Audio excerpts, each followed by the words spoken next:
What if the man who never smiled turned out to be the one who could break your heart and heal it in the very same breath? Stay with me till the end. You won't believe how this story unfolds. And while you're here, don't forget to like and subscribe for more unforgettable journeys just like this one. I used to believe there was nothing more sacred than family. That belief shattered the day my father sold me.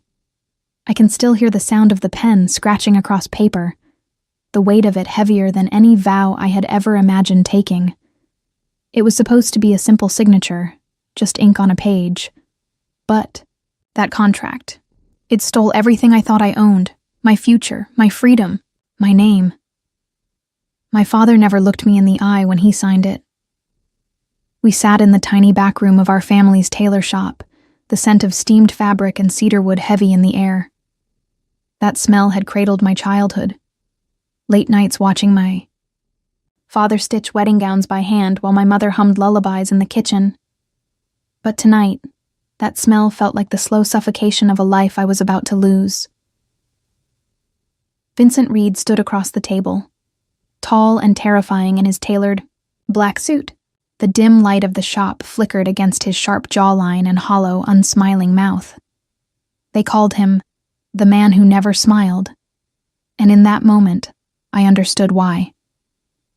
His presence felt like standing on the edge of a cliff, beautiful, commanding, and merciless. "You'll have security for the rest of your life," Vincent's lawyer had said, sliding the contract toward my father. "Your debts cleared. Your shop saved." My father's hands had trembled when he picked up the pen. "I'm sorry, Anna," he whispered, though the words felt brittle, meaningless. "I have no choice." I wanted to scream that there was always a choice. But I kept my mouth shut. I always did. Later that night, after the ink had dried and Vincent had left without so much as glancing at me, I found the letter. It was tucked between the pages of my mother's old cookbook. The one she used to pull down on Sunday mornings when she made her special cinnamon rolls. The envelope was brittle, yellowed with age, sealed with a wax stamp I didn't recognize. My hands shook as I broke it open. "Dearest Mary, I don't know if you'll ever forgive me for leaving things this way. I never meant for you to carry this burden alone. You saved my son's life, and I failed you in return. I pray you'll understand one day. Tell Anna I'm proud of her. And tell Vincent I'm sorry. G. Reed." My breath hitched. Reed. I read the letter again, slower this time, each word clawing deeper into me. My mother had worked for the Reed family. She had saved Vincent's life. Why had she never told me? Why had she carried the secret to her grave? I pressed the paper to my chest, closing my eyes against the burn in my throat. All these years, I had believed my father's debt was the reason Vincent wanted me. But this letter whispered of something older, something unfinished. And still, I said nothing. 2 weeks later, I stood in the grand hall of Vincent Reed's estate in Boston, wearing a dress I hadn't chosen, in front of people I didn't know, marrying a man who couldn't even pretend to care. The air smelled of sandalwood and something sharper. Whiskey, maybe. Dozens of flickering candles lined the marble staircase, their light bending through the crystal chandelier above us. The silence was deafening. No music, no family, no friends. Just the hollow echo of my heels against the polished floor as I walked toward a future that wasn't mine. Vincent stood at the altar like a statue, his gray eyes fixed on some invisible point far beyond me. He never looked down, never met my gaze. It was as if I didn't exist. I stood before him, clutching the hem of my silk dress to keep my hands from shaking. The minister's voice was a dull hum in my ears, reciting vows that felt more like prison, bars than promises. "Do you, Vincent Reed, take Anna Collins to be your lawfully wedded wife?" For a heartbeat, I dared to hope he'd say no, that he'd refuse, that he'd set me free. But when he spoke, his voice was colder than glass. "I do." My throat closed. I could barely breathe. Do you, Anna Collins, take Vincent Reed to be your lawfully wedded husband? My lips parted, but the words felt like ash on my tongue. I do.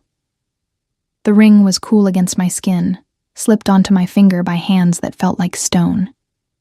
He didn't squeeze my hand, didn't offer a glance.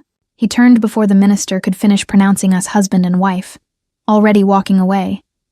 And just like that, it was done. I stayed frozen in place for a long time after the room had emptied, after the candles had flickered out.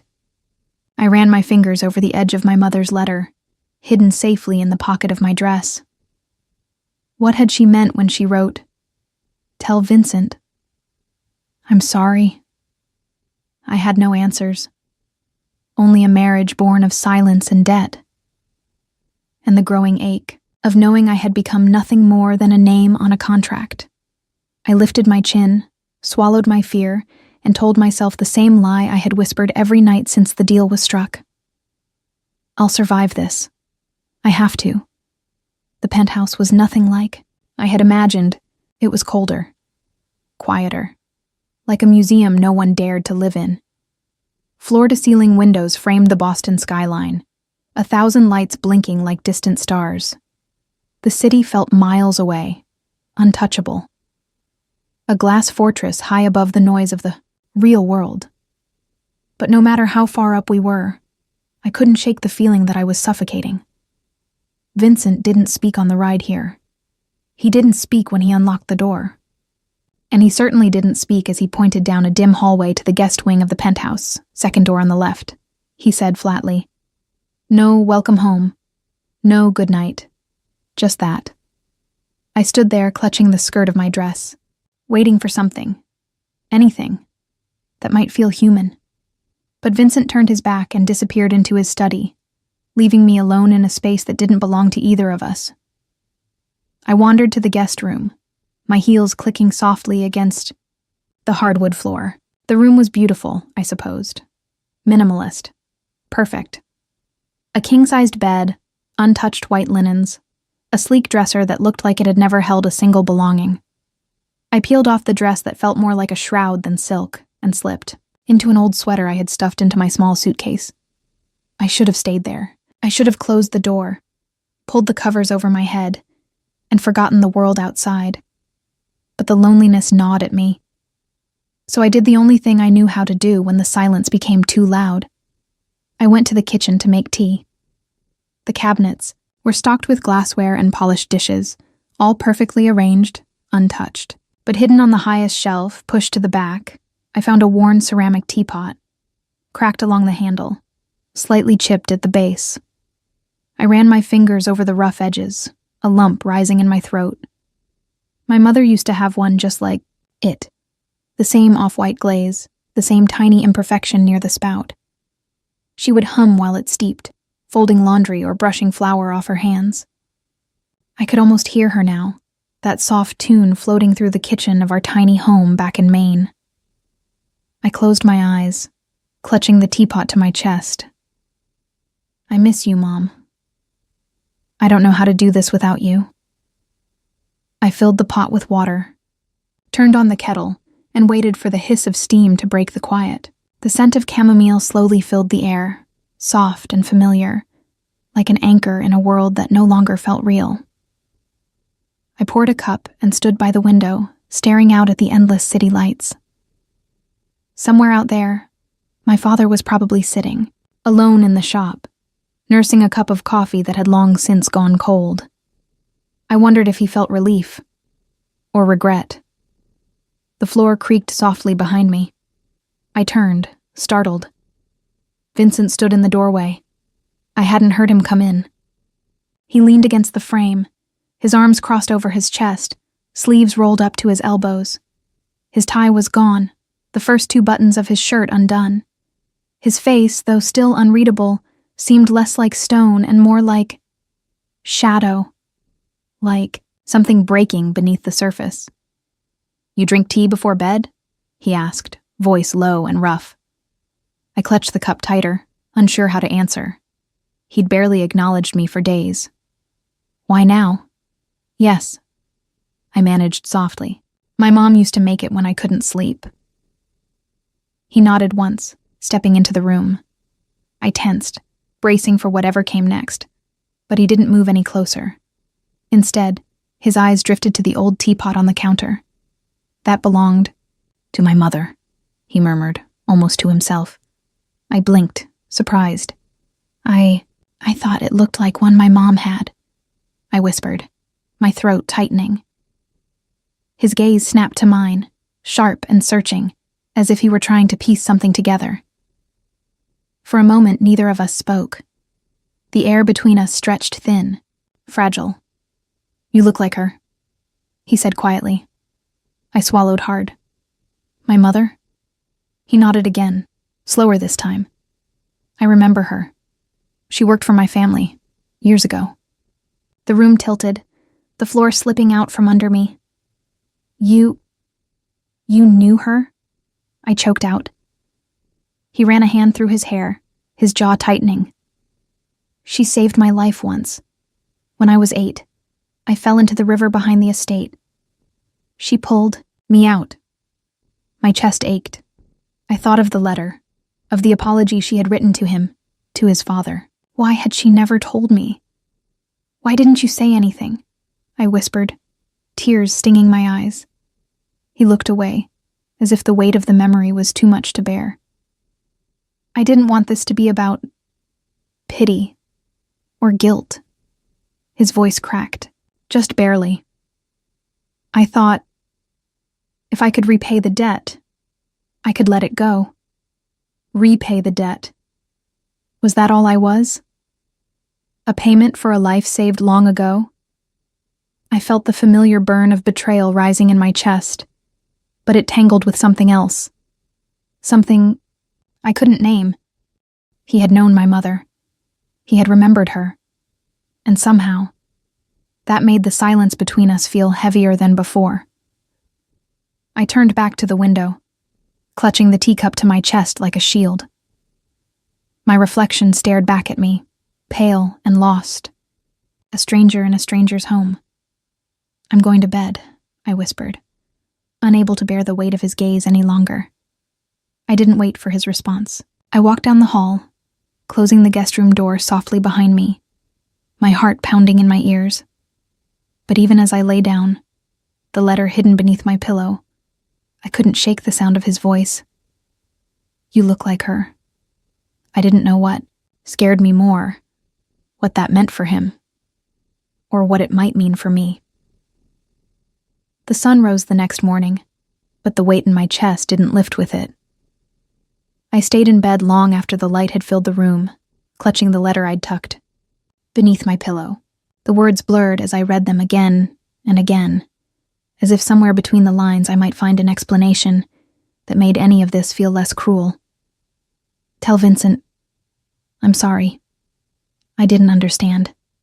What had my mother done that required an apology? Why had she never spoken his name? Not once in all the years I had sat at her feet, watching her stitch dresses and men's shirts. Why keep that part of her life hidden? The sound of footsteps outside my door pulled me back to the present. I shoved the letter into the drawer of the nightstand and pressed my palms to my face, trying to steady the storm brewing inside me. I needed answers, and I knew exactly where to get them. I found Vincent in the study, standing by the window with his back to me. His suit jacket was gone again, sleeves rolled to his forearms, the morning light cutting a sharp line across his jaw. For a moment, I thought about turning around, slipping back into my room and pretending I didn't care, pretending that this wasn't eating me alive. But I was done pretending. Why didn't you tell me you knew my mother? He didn't turn, didn't even flinch. I stepped further into the room, my voice trembling. You stood there, in that church, letting me believe I was just part of some deal. You let my father sign me away without a word. And you knew. You knew her. He exhaled slowly, the sound barely more than a whisper. It wouldn't have changed anything. My throat tightened. Wouldn't it? Finally, he turned. His face was as unreadable as ever, but his eyes, there was something different in them. Something heavier. Something human. "I remember the day she saved me," he said, his voice low. "I was a stupid kid. I wandered too close to the riverbank. Slipped. The current was strong. I couldn't scream. Couldn't breathe." He paused, swallowing hard. "And then she was there, pulling me out, holding me so tight I thought my ribs would crack. My breath hitched. She sat with me by the fire that night," he continued, his voice softening. "She didn't say much, just held my hand. I never forgot her face. I pressed a hand to my chest, willing my heart to slow. 'She wrote you a letter,' I whispered. 'Before she died.'" His brow furrowed. "I never got it," I nodded slowly. "She hid it. Maybe she was afraid. Maybe she didn't want you to carry the weight of whatever happened between our families." He leaned against the desk, rubbing a hand over his face. For the first time, he looked tired. Not the polished, controlled man the world saw, but a man who had been carrying something too heavy for too long. "I tried to forget," he said quietly, "but when I saw you that day in your father's shop, I couldn't." I swallowed hard, my throat burning. "So you bought me instead." His jaw tensed. "It wasn't supposed to be like this." "Then what was it supposed to be, Vincent?" I snapped, my voice cracking. "Was this your way of settling some invisible debt? Marry the daughter of the woman who saved you, keep the tailor shop afloat, and call it even?" He looked up, his eyes dark and unreadable. "Would it have been easier if I'd left you to lose everything?" I flinched as if he'd struck me. Tears blurred my vision as I turned away, clutching the edge of the bookshelf to keep from collapsing under the weight of it all. "I hate you," I whispered, but the words felt hollow the moment they left my lips. I didn't hate him. I hated how much I wanted to understand him. I hated how much my heart ached to believe there was more to this than a contract. I heard him move behind me, the quiet rustle of his footsteps growing closer. I braced myself, waiting for him to lash out, to throw more cold truths at me. But instead, his voice came soft, almost broken. "I never wanted to see you like this." I squeezed my eyes shut, swallowing the sob that threatened to break free. "You should have let me go," I whispered. Silence stretched between us, heavy and raw. I felt him step closer, his presence a wall of heat behind me. "I couldn't," he admitted, the words barely more than a breath.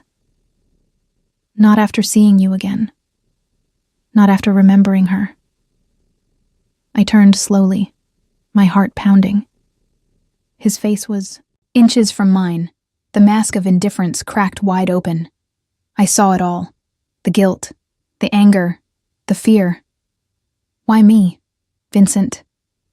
I whispered. "Why not just pay the debt and walk away?" His throat worked as he struggled to find the words. And when he finally spoke, his voice was so quiet I almost missed it.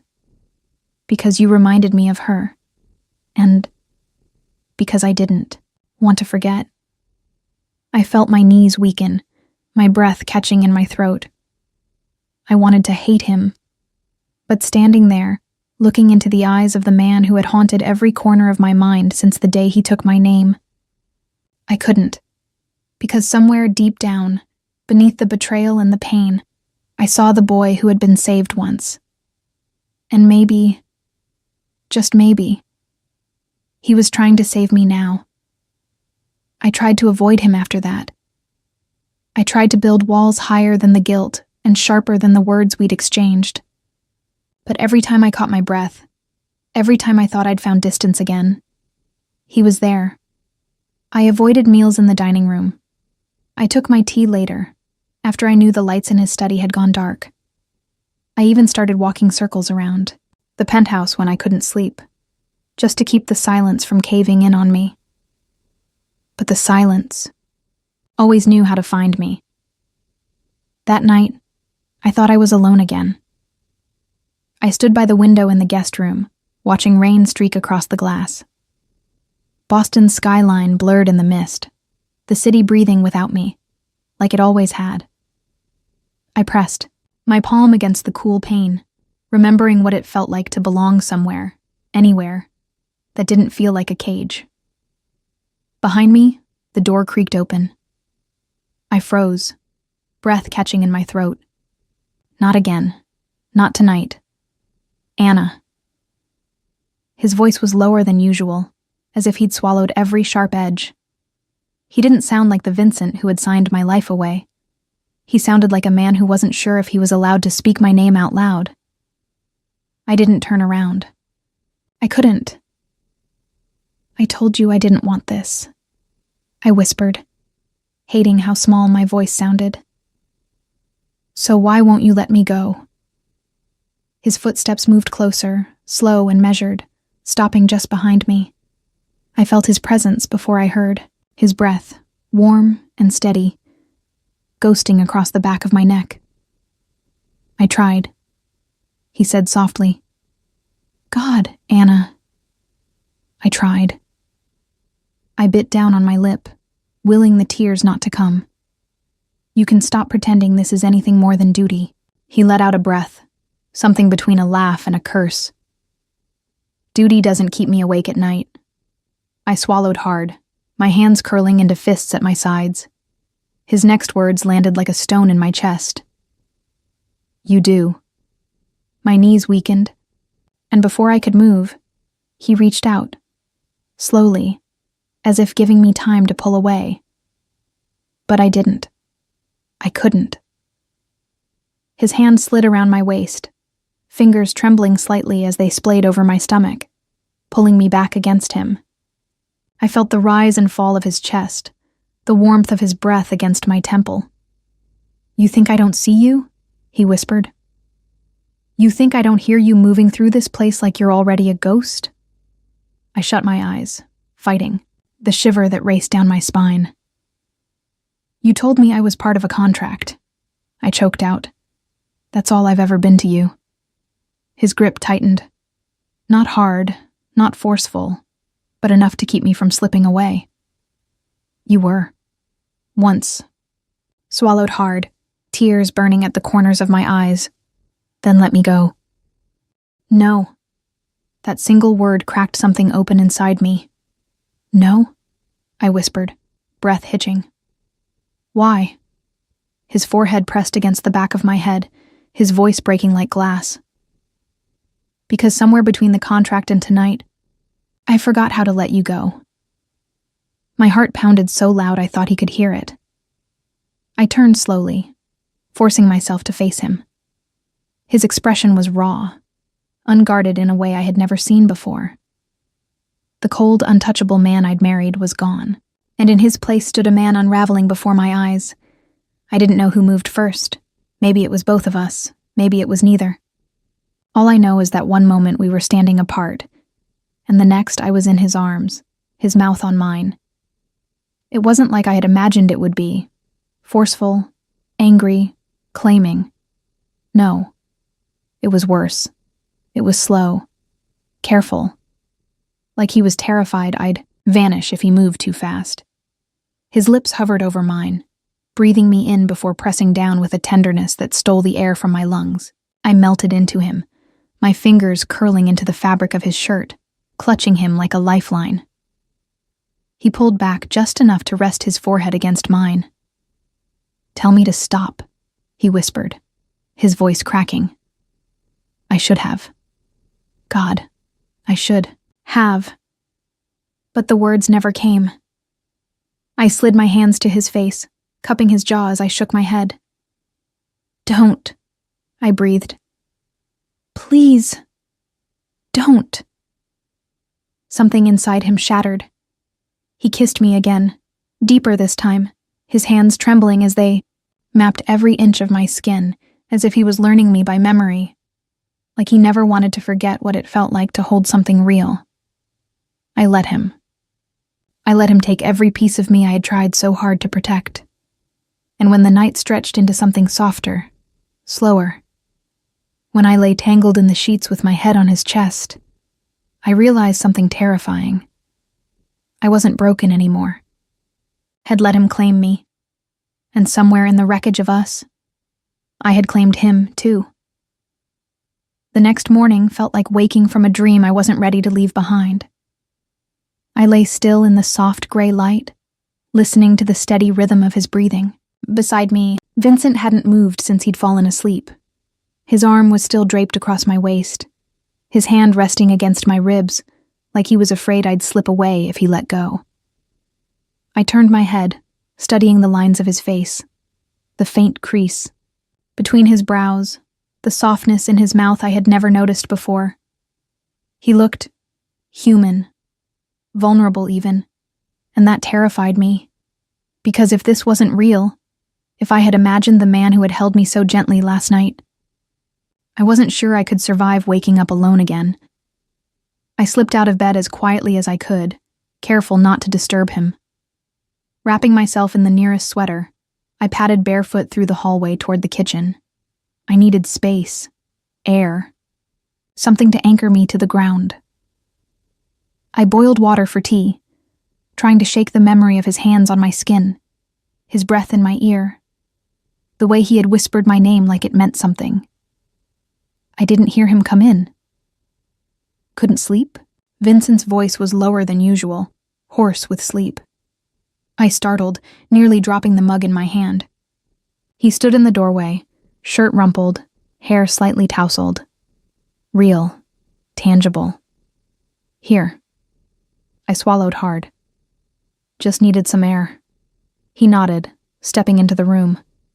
I watched him move, every step careful, like he was afraid of breaking whatever fragile thing had settled between us overnight. We stood in silence, the weight of the morning pressing down on us both. I couldn't take it anymore. I don't know what this means, I whispered. He leaned against the counter, crossing his arms over his chest. It means I can't keep pretending you don't matter. My breath hitched. He ran a hand through his hair, letting out a frustrated sigh. I've spent years building walls so high I forgot what it felt like to let anyone in. But last night, you tore them down without even trying. I bit my lip, blinking back the sting in my eyes. Then why do I still feel like I'm waiting for you to push me away again? He flinched, as if the words had cut deeper than I intended. I'm not going to, he said quietly. Not anymore. I wanted to believe him. God, I wanted to.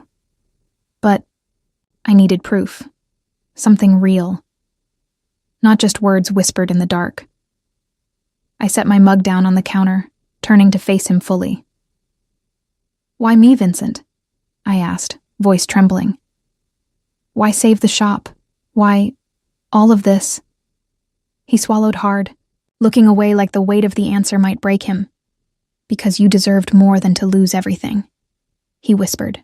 And because I couldn't stand the thought of you hating me for something I could have stopped. I opened my mouth to respond, but the buzz of his phone on the counter cut through the moment. He glanced at the screen, jaw tightening. What is it? I asked. He hesitated before handing me the phone. An email was open, details of a corporate acquisition. The buyer? Langston Holdings. Victor Langston. I felt the blood drain from my face. That's the deal you've been working on, isn't it?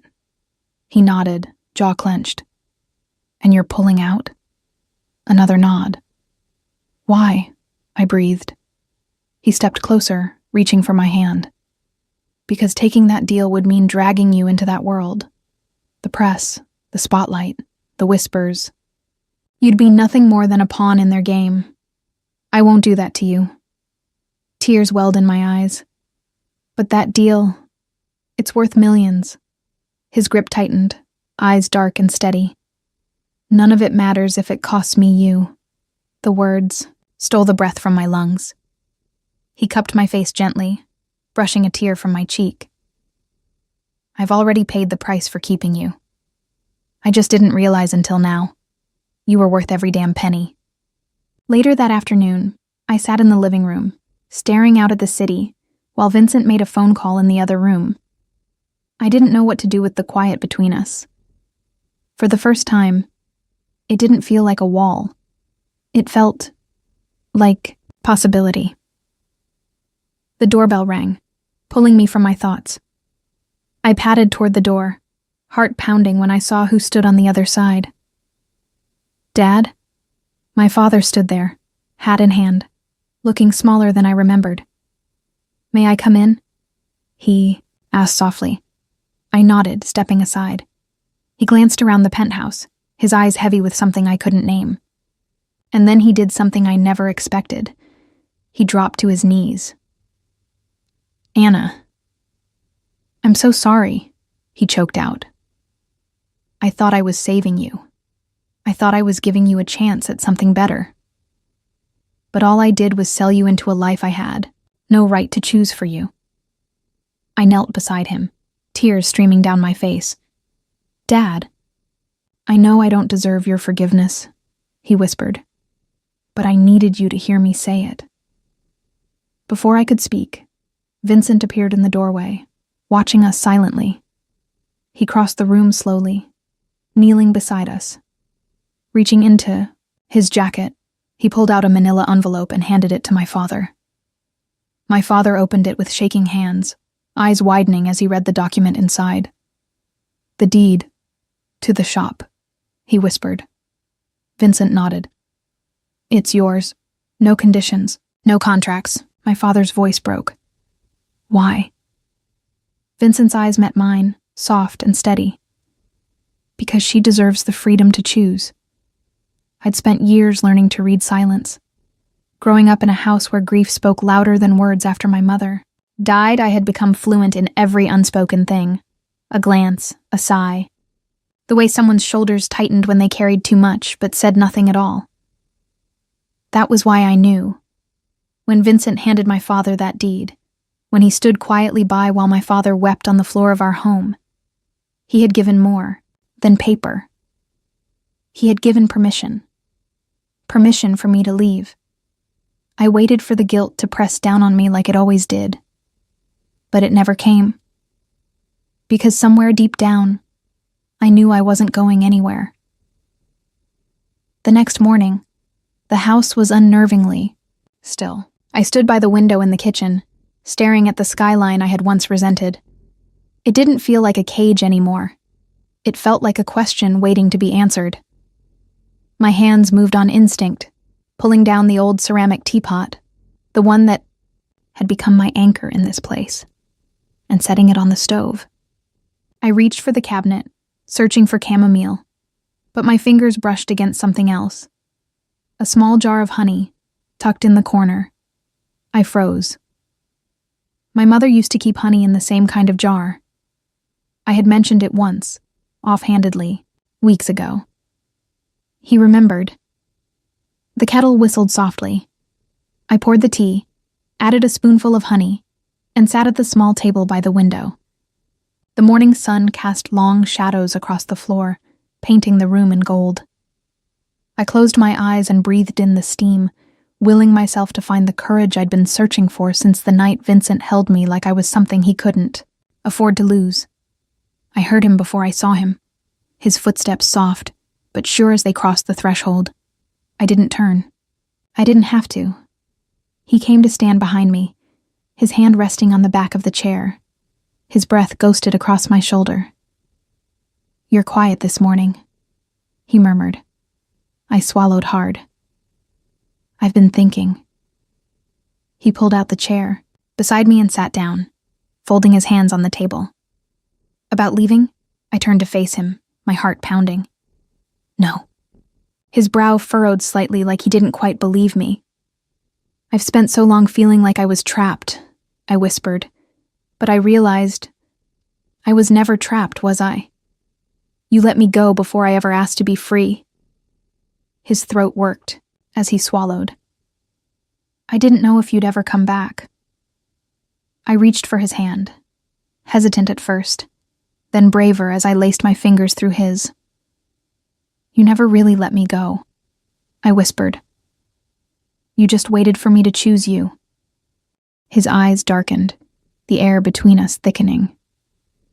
"And have you?" I leaned closer, my voice trembling. "Yes." He exhaled like I'd just set him free. He stood suddenly, pulling me to my feet, his hands cupping my face with a tenderness that made my breath hitch. "Anna," he whispered, his voice cracking. I pressed my forehead to his chest, clutching the fabric of his shirt. "Show me, Vincent. Show me what it looks like when you finally let yourself feel something real." He stilled for a breathless moment. And then he smiled. It wasn't perfect. It wasn't practiced. It wasn't anything like the polished facade he wore for the world. It was real, soft, shaky at the edges, like he wasn't sure if he had the right to let it live on his face. But it was his, and it was mine. I let out a breathless laugh, tears pooling in my eyes as I traced my fingers along the line of his jaw, up to the corner of his mouth where that precious smile had bloomed. "I never thought I'd see it," I whispered. He caught my hand, pressing his lips to my palm. "I never thought I'd have anyone worth showing it to," he murmured. My throat tightened, but this time I didn't turn away. I reached up, cupping his face, pulling him down to me. And when our lips met, it wasn't desperate or claiming. It was soft, slow, like we had all the time in the world to get this right. Because we did. We spent the rest of the day in that quiet space. No contracts, no debts, no walls. Just two people, learning what it meant to begin again. That evening, as the sun dipped below the city skyline, Vincent led me to the old bookshelf in his study. He pulled out a small leather-bound journal and handed it to me. "I started this the day we got married," he said softly. "I never thought I'd fill more than a page." I opened it carefully, my breath catching as I saw the first entry. March 3rd. She walked in like she didn't belong. I think she might be the only thing in this house that ever has. I flipped, the page, and another. Each one filled with moments I hadn't known he'd noticed. The way I touched the teapot like it was sacred. The hum of my voice when I thought I was alone. The quiet strength he saw in me when I refused to let the silence win. I looked up, tears blurring the words. "You've been watching me all this time." He nodded, his throat working. "I was too much of a coward to tell you I didn't just want to protect you. I wanted you." I closed the journal, clutching it to my chest. "And now?" He stepped closer, cupping my face again, his thumb brushing away a tear. "Now, I want to fight for you. For us. For the family I should have fought for long before tonight." I leaned into him, my heart steady for the first time in months. "I'm ready if you are," I whispered. And I knew, without a doubt, we were just getting started. The next morning, I woke before the sun. Vincent was still asleep beside me, one arm slung across my waist, his breath steady and deep. I lay there for a moment, staring at the ceiling, listening to the soft rhythm of his breathing. I hadn't felt this safe in a long time. But safety wasn't enough. Not anymore. I slipped out of bed quietly, pulling on my sweater as I padded toward the study. The journal he had given me the night before sat on the desk, its worn leather cover still slightly warm from my hands. I traced my fingers over the edge, remembering every word he had written, every moment he had silently carried while I thought I was fighting alone. But there was still something unfinished, something I couldn't ignore. I pulled open the bottom drawer of his desk and found the file I had seen him tuck away weeks ago, the one marked with the name Reed Manufacturing, the company his family had sold years before, the place where my mother had once worked. I flipped through the pages, my breath catching as I read the names listed. Dozens of employees, dozens of lives. And at the bottom, my mother's name, Mary Collins. I pressed my hand to my mouth, fighting the burn of tears. She had been more than a maid, more than a cook. She had been part of the fabric of that company, part of the family's legacy that had crumbled when it all fell apart. And they had let her go, like she never mattered. When Vincent finally stirred, he found me sitting at the kitchen table, the file spread out before me. He rubbed his eyes, frowning slightly as he approached. "What are you doing?"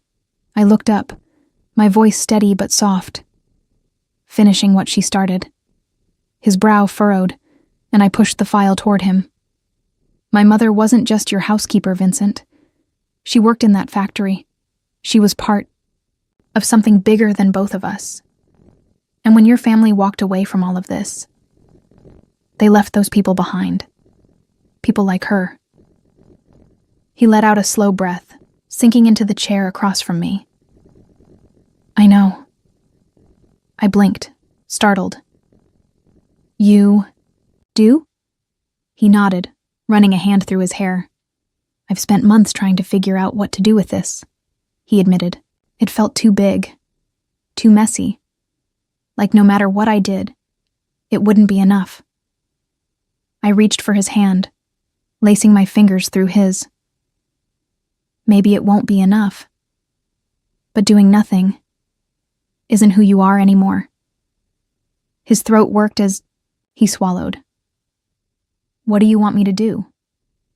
I took a deep breath. Rebuild it. Give the people who were left behind something to hope for again. Not just for them, but for her. He stared at me for a long moment, his eyes searching mine, like he was trying to decide if I was asking too much. But when he spoke, his voice was steady. "Okay." The following weeks passed in a blur of meetings, plans, and whispered hopes. Vincent called every former employee he could find, offering them the chance to return, this time with better wages, safer conditions, and a voice in how the company would move forward. Some accepted. Some hung up without a word. But he didn't stop trying. I stood by his side through it all, watching the walls he had spent years building finally come down. He wasn't the man I had married. He wasn't the man the world thought he was. He was something more. Something real. One evening, as we were locking up the office, Vincent paused by the doorway, staring at the old company logo hanging on the wall. I slipped my hand into his, resting my head on his shoulder. "You did it," I whispered. He let out a soft breath, squeezing my fingers. "We did it. We drove back to Maine that weekend, back to the little tailor shop where it had all begun." My father stood in the doorway as we pulled up, his face breaking into a smile I hadn't seen in years. He waved us inside, the bell above the door jingling softly as we stepped into the familiar scent of fabric and cedarwood. "I wasn't sure you'd come back," he said quietly, his eyes glistening.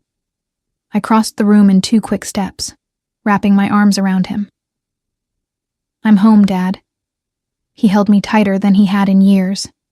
Vincent stood by the door, watching us with something like wonder on his face. My father looked up, clearing his throat as he extended his hand. "Thank you for giving her back to me." Vincent hesitated for only a second before stepping forward and taking his hand. "I didn't give her back," he said softly. "She came back because she wanted to." My father nodded, his grip tightening. And I couldn't be prouder. That night, we sat around the tiny kitchen table, sharing tea and laughter that felt like it belonged to another lifetime. Vincent reached for my hand under the table, his thumb tracing slow circles against my palm. I looked over at him, my heart swelling. We had done it. We had faced the past. We had fought for something bigger than ourselves, and we weren't finished yet. 1 year later, the tailor shop bustled with life again. The worn wooden floors had been polished. The old glass windows had been replaced, etched with delicate gold, lettering that read, "Collins and Daughter," Tailoring. Since 1955. It was my father's idea, that new name. His way of passing the torch. His way of finally telling me he saw me as something more than the girl he once gave away to save this place. Stood near the window that morning, watching the small crowd gathering outside. The mayor had agreed to come for the ribbon cutting. Old customers, neighbors, and friends we hadn't seen in years filled the sidewalk, their faces lit with something I hadn't seen in a long time. Hope. Vincent stood behind me, adjusting the cuff of his suit like he wasn't used to wearing something this casual. No tie, sleeves rolled up just the way I liked. He leaned in, brushing his lips against the top of my head. "Nervous?" he whispered. I shook my head, smiling softly. "No, not anymore." He slipped his hand into mine, lacing our fingers together. Outside, the mayor cleared his throat, signaling that it was time. My father took his place by the ribbon, holding a pair of oversized ceremonial scissors with a grin so wide it made my throat tighten. I took a deep breath and turned to Vincent. "You should do it with me." He blinked, surprised. "This is your family's legacy, Anna. Your moment." Stepped closer, pressing my palm to his chest. "It's our legacy now. You gave this back to us. Let me share it with you." His throat worked as he swallowed hard, his eyes softening in that way they always did when I reminded him he wasn't alone anymore. We walked out together, hand in hand, standing beside my father as the mayor gave his short speech about community and small businesses and the power of second chances. I didn't hear a word of it. All I could focus on was Vincent's hand tightening around mine. When the moment came, my father handed me the scissors. I glanced up at Vincent, lifting my brows in silent invitation. He nodded, covering my hand with his fingers warm and steady. Together, we cut the ribbon, and the crowd erupted in applause. I turned to him, expecting the usual polite nod, the tight-lipped acknowledgement that he had learned to give in public. But instead, he smiled. Not just for me. For everyone. Wide. Genuine. Unapologetic. The people who had whispered for months about the cold, ruthless man who had married me fell silent. I heard the shift in the air, the way their judgment cracked under the weight of what they saw now. Not a transaction, not a contract, not a debt, but love. Real, raw, unmistakable. Vincent pulled me into his arms, right there in front of everyone, and pressed his lips to my temple. "You claimed me long before I ever claimed you," he whispered. I closed my eyes, breathing him in, feeling the steady rhythm of his heart beneath my hand. "And you," I whispered back, "have been mine. Since the moment you first broke that silence." Later that night, long after the last guest had gone, we sat on the porch of the shop, watching the sun sink behind the trees. My father had gone to bed hours ago, leaving us alone with the quiet hum of crickets and the scent of fresh wood and coffee lingering in the air. Vincent reached into his jacket and pulled out a small envelope. Tilted my head, curious. "What's that?" He handed it to me, his eyes warm. "A letter." I frowned, carefully opening it. Inside was a single sheet of paper, handwritten in a familiar looping script. "My dearest Anna, if you're reading this, it means you've found your way home. Not to this place, but to yourself. I always knew you were stronger than you believed. Strong enough to forgive. Strong enough to love without fear. Strong enough to choose your own path, even when the world tried to choose it for you. I am so proud of you, my sweet girl. And I hope, wherever I am, I get to see you smile one more time. Love, Mom." My throat closed, tears spilling freely down my cheeks. I looked up at Vincent, clutching the letter to my chest. "Where did you find this?" I whispered. He cupped my face, brushing away my tears with his thumb. "I found it weeks ago, tucked inside an old box in your father's attic. I wanted to give it to you when you were ready. I leaned into him, sobbing softly against his shoulder. I miss her so much, I choked out. He held me tighter, rocking me gently. She's here, Anna, he whispered. She's in you, in this place, in every breath you take. I pulled, back just enough to meet his gaze, my heart aching in the most beautiful way. I love you, Vincent Reed, he smiled, wide and real, and mine. And I love you, Anna Collins, more than I ever thought I was capable of. We stayed there until the stars blanketed the sky, until the world felt like it had finally settled into something steady, something true, and as I lay my head on his shoulder, the letter still pressed to my heart, I knew. We had built something worth fighting for. Not a life built on contracts or debts, but a life built on choice, on love, on family, on home. Together. If this story touched your heart the way it touched mine, don't forget to give it a thumbs up and hit that subscribe button. There are so many more journeys of love, redemption, and second chances waiting for you here. Thank you for listening, and I can't wait to share the next one with you.